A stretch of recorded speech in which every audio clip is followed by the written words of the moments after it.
बजरंग बाण का पाठ कब कब करना चाहिए, बजरंग बाण का पाठ क्यों किया जाता है और बजरंग बाण का पाठ का करने का क्या सही नियम है, इसे कौन कौन कर सकते हैं, क्या महिलाएं इस पाठ को कर सकती हैं, तो ये सारे सवालों के जवाब मैं आज की इस वीडियो में आप सभी को देने वाली हूं। तो आप सब बने रहिए मेरे साथ मेरे चैनल 33 कोटि पूजा पाठ में।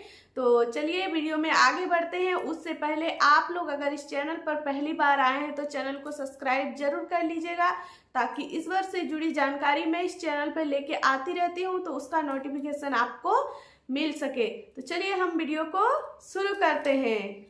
नमस्कार दोस्तों, हर हर महादेव, जय श्री राम, जय बागेश्वर धाम। कैसे हैं आप सभी? आशा करती हूँ आप सब बहुत अच्छे हैं और जहाँ भी हैं इस वर्ष से जुड़े हुए हैं। तो बजरंग बाण का पाठ ये ना बहुत ही पावरफुल पाठ है। कहा जाता है कि बजरंग बाण का पाठ ना ऐसे दिनों में नहीं किया जाता है। हमारे धीरेन्द्र शास्त्री जी कहते हैं कि बजरंग बाण का पाठ कभी भी नहीं करना चाहिए। ऐसे तो करना मतलब बहुत से ऐसे हैं, बहुत सारे ऐसे वीडियो आपको मिलेंगे जहाँ पे आपको कहेंगे कि आपको 9 बार करना है, 7 बार करना है, 11 बार करना है।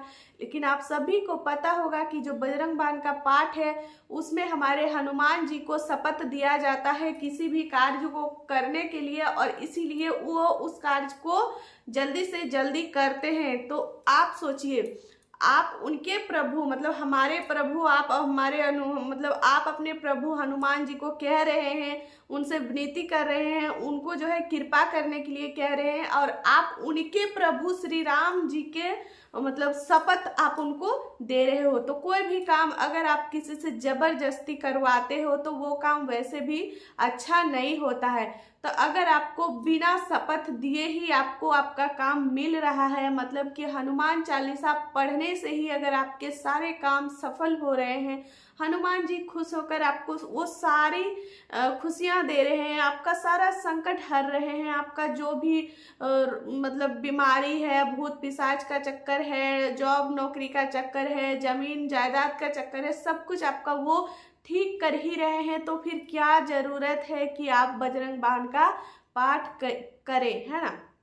नहीं करना चाहिए, ये पाठ किसी को भी नहीं करना चाहिए। मैं बता दूं कि ये पूजा अगर कोई करता है, मतलब ये पाठ अगर कोई करता है तो उसका विशेष नियम होता है, और इसको ना ऐसे समय में करना चाहिए जो कि आपके लिए बहुत कठिन समय है। आपको अगर तुरंत ही उससे ना निकाला गया तो हो सकता है कि आप कि मतलब जान जा सकती है, ऐसा कुछ मतलब परिस्थिति जब आ जाती है तभी हमें इमरजेंसी में जब आपको लगे कि चारों तरफ के दरवाजे बंद हो गए हों तब आपको बजरंग बाण का पाठ करना चाहिए। तो अगर आप कभी करते हैं तो उसका करने का जो नियम होता है वो मैं बता देती हूँ आपको, आप ध्यान से सुनिएगा। बजरंग बाण का पाठ जब भी करें हमेशा आप मंगलवार या फिर शनिवार से करें। ये 2 दिन हमारे बजरंग बली का दिन है, तो आप जो है इस दिन से ही स्टार्ट करें। ये पाठ आपको सुबह करने हैं या फिर शाम को करने हैं, मतलब कि सुबह ब्रह्म मुहूर्त से पहले, मतलब जैसे कि सूर्योदय होता है उस समय तक अगर आपने कर लिया तो सही है, और अगर आपने नहीं कर पाया तो फिर आप शाम को कीजिएगा, सूर्यास्त के बाद कीजिएगा। उनका सही समय अगर मैं बता दूं तो रात को 9 बजे के समय कीजिएगा। वो समय जो है बहुत ही अच्छा समय माना गया है। कहते हैं कि पूरा दिन हनुमान जी जो है श्री राम जी के चरणों में अपना सेवा समर्पित करते हैं, तो इसीलिए दिन के समय में हनुमान जी का पूजा नहीं करना चाहिए, नहीं तो वो नहीं सुनते हैं जल्दी से। ठीक है, आप जब भी करें कोशिश करें रात में ही करें, सुबह में बहुत भागा भागी हो जाता है क्योंकि आप संकल्प ले करके करते हैं। क्योंकि ये जो पाठ है, ये बजरंग बाण का जो पाठ है, इसको संकल्प ले करके ही किया जाता है। और अगर आप संकल्प ले करके कर रहे हैं, आप 100 बार का संकल्प ले रहे हैं, आप 7 दिन का ले रहे हैं, आप 11 दिन का, आप 21 दिन का, या फिर आप 40 दिन का, जैसा भी आपने संकल्प लिया है तो उस हिसाब से आपको करना है। तो फिर आपको एक ही टाइम पे करनी होगी। तो आपने एक दिन सुबह सुबह कर लिया तो आपको छुट्टी नहीं मिलती है, बल्कि अगर आपने 11 दिन का किया है तो आपको 11 दिन तक जो है आपको एक ही टाइम पे करना है। मतलब सुबह अगर करते हैं तो सुबह में ही करना है, तो ये बात का ध्यान रखिएगा। इसलिए जो है मैं कह रही हूँ कि आप कोशिश करें शाम, मतलब सुबह ना हो पाए तो शाम को आप जरूर कीजिएगा। वो समय 9 बजते बजते सारे काम वैसे भी हो जाते हैं। अच्छा, आपको पूरा दिन जो है भूखे नहीं रहना है, खाली पेट नहीं रहना, आप खा पी सकते हैं, बस आप प्याज लहसुन का सेवन नहीं कीजिएगा। इसके मतलब आप सभी को पता है कि उनको जो है इन सब चीज़ों से वो दूर रहते हैं। प्याज लहसुन मांस मदिरा ये सब आपको छोड़ना पड़ेगा। जिस दिन आप संकल्प ले रहे हैं उस दिन तो आप बिल्कुल भी ना खाएं। उसके बाद आप रात को पाठ करें। पाठ करने के लिए संकल्प ले करके, और मैंने कई बार ऐसे वीडियो मैंने बनाया हुआ है कि 11 दिन का संकल्प कैसे लेते हैं, 7 दिन का कैसे लेते हैं। तो आपने नहीं देखा है तो आप उनको जा करके जरूर देख लीजिएगा। और संकल्प ले करके आपको एक जगह पे स्थिर होके बैठ जाना है। ये ध्यान रहे कि कोई भी आपको बीच में टोके ना। और आप जो है मतलब ये सबसे पहले राम स्तुति पढ़ना है या फिर श्री राम जी का 108 बार नाम ले लेना है। जो दोनों में से जो भी आपको सही लगे आप कर लीजिए। उसके बाद फिर आपको हनुमान चालीसा का पाठ करना है, हनुमान अष्टक पढ़ना है। उसके बाद आप बजरंग बाण का पाठ कीजिएगा। बजरंग बाण का पाठ मैं बार बार कह रही हूँ, बहुत जरूरी नहीं है तो नहीं करना है, क्योंकि इसका रिएक्शन भी होता है।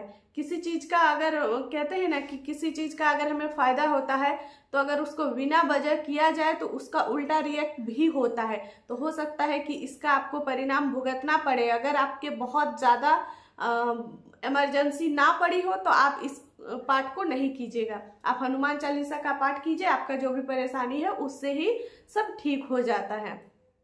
ठीक है, तो यहाँ तक तो हो गया कि मतलब नहीं करना चाहिए, और अगर करना चाहिए तो कब करना चाहिए, मतलब बहुत इमरजेंसी में करना चाहिए। अच्छा, कौन कौन इसको कर सकता है? कई बार का मतलब आप देखिएगा, अक्सर लोग कहते हैं कि हनुमान जी का पूजा जो है महिलाएं नहीं करती है। ऐसा मैंने कई बार सुना हुआ है। तो जी नहीं, हनुमान जी का पूजा ऐसा कहीं पे नहीं लिखा हुआ है कि महिलाएं नहीं कर सकती है। हर कोई कर सकता है। आप महिला हो, पुरुष हो, कुंवारी लड़की हो, शादीशुदा हो, बुजुर्ग हो, जो भी हो, आप हनुमान जी का पूजा कर सकते हो। हाँ, हनुमान जी से एक रिश्ता बना करके, जैसे कि कहते हैं ना कि उनको जो है ब्रह्मचार्य है वो, तो इसलिए वो लड़कियों से दूर रहते हैं। तो आपको उनसे एक रिश्ता जोड़ना पड़ेगा सबसे पहले। जैसे कि मैंने उनको भाई, अपना भैया बनाया हुआ है, तो उसी तरीके से आपको ये डिसाइड कर लेना है, उनको बता देना है कि आपने उसको किस रिश्ते में बांधा हुआ है। कोई उसको पिता मानते हैं, कोई उसको बेटा मानते हैं, कोई उसको भाई मानते हैं, तो सबका अलग अलग ये है। तो आप पहले एक रिश्ता बनाओ, उसके बाद आप हनुमान जी से अपना जो भी बात है वो कह दो। बस आपके काम समझ लो ये चुटकियों में हो जाते हैं। कलयुग में जीता जागता ये एक देवता है जो कि आपके जितने भी संकट है उसको दूर करने बहुत ही जल्दी आते हैं। ऐसे मतलब एक वो जो एक लाइन है कि और देवता चित्त न धरई, हनुमत से ही सर्व सुख करई, है ना। तो और देवता जो है आते हैं। मैं ये नहीं कहती हूँ कि आपका दुख नहीं ये करते हैं, लेकिन बहुत नियम, बहुत कुछ करना पड़ता है, उसके बाद ही हम उनको प्रसन्न कर पाते हैं। आप सबको पता है कि पहले के समय में लोग जो है बहुत बड़े बड़े समय तक, बहुत लंबे समय तक तप किया करते थे, तब जाके भगवान को पाते थे। और अभी तो बस मात्र हनुमान चालीसा का पाठ है जिसको आप नियमित रूप से करो और अपने सारे संकट को भगाओ। ऐसा नहीं है कि भगवान आकर के खुद कहेंगे कि मैं भगवान हूँ, मैं आया हूँ तुम्हारा संकट दूर करने। वो आते हैं, लेकिन वो किसी न किसी रूप में आते हैं। आप उनको नहीं पहचान पाते हो, ये अलग बात है, लेकिन वो आते हैं। अगर आप उनको सच्चे मन से बुलाते हैं तो वो जो है जरूर आते हैं। तो आपको जो है बजरंग बाण का पाठ हर कोई कर सकता है, महिलाएं भी कर सकती है, लेकिन बजरंग बाण का पाठ नहीं करना चाहिए। मैं बार बार यही कह रही हूँ कि नहीं करना चाहिए, क्योंकि नहीं किया जाता है। हमारे गुरुदेव जो है वो धीरेन्द्र शास्त्री जी बहुत बार वीडियो में बताते हैं, मतलब वो अपना प्रवचन देते हैं ना वहाँ पे, तो अपने दरबार में वो काफ़ी बार जो है भक्तों को बताते हैं कि कभी भी बजरंग बाण का पाठ मत करो। उसमें जो है उनको राम जी का शपथ दिया जाता है, और शपथ दे के जो काम आप करवा रहे हो वो ज़्यादा समय तक सुखी नहीं होंगे। तो इसीलिए कभी भी ऐसा गलती मत कीजिए। बहुत इमरजेंसी होगा तभी आप कीजिएगा। तो संकल्प ले करके कीजिएगा, तो आपको बहुत बहुत बहुत जल्दी इसका लाभ मिलेगा। उम्मीद करती हूँ वीडियो से आपको काफ़ी ज़्यादा लाभ मिला है। अगर इस तरह का सवाल आपके मन में घूम रहा था तो ये क्लियर हो गया है। तो चलिए इसी के साथ मैं आज की इस वीडियो को यहीं पर समाप्त करती हूँ। मिलती हूँ आप सबसे एक अच्छे से वीडियो में। तब तक के लिए आप सब अच्छे रहें, स्वस्थ रहें। हर हर महादेव, जय श्री राम, जय बागेश्वर धाम।